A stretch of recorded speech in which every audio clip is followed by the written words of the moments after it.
Le respect de la distance latérale entre un véhicule motorisé qui double et un cycliste fait largement débat chez nombre d'automobilistes. Nous retrouverons très fréquemment quelques croyances qui sont pourtant contraires au bon respect des usagers. Il suffit d'ailleurs de discuter autour de soi pour s'en rendre compte.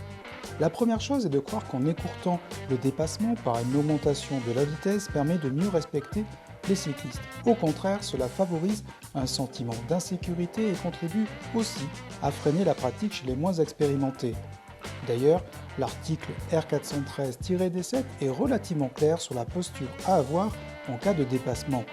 L'autre idée est de croire que le fait qu'il y ait une bande cyclable réduit cette obligation de distance. Beaucoup pensent que la ligne de séparation est comme un mur.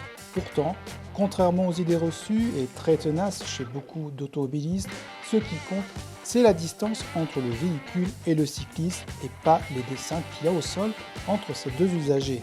La disposition de nos centres-villes et notamment des centres historiques contraint la circulation automobile, non pas parce qu'elle serait plus dense, mais avant tout parce que les automobilistes choisissent des véhicules toujours plus larges et volumineux. Dès lors, il est quasi impossible dans un grand nombre de zones de doubler en respectant ces fameux 1 mètre de séparation.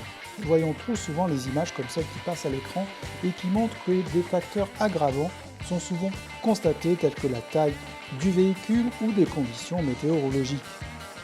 Dans de telles situations, certaines décisions sont très contestables comme la généralisation des couloirs de bus partagés, les cheminements cyclables peints ou des bandes étriquées. Pourtant, c'est la réalité de beaucoup d'aménagements actuels. Qu'on se le dise, le comportement des uns et des autres ne peut contraindre la sécurité et la mobilité des plus vulnérables.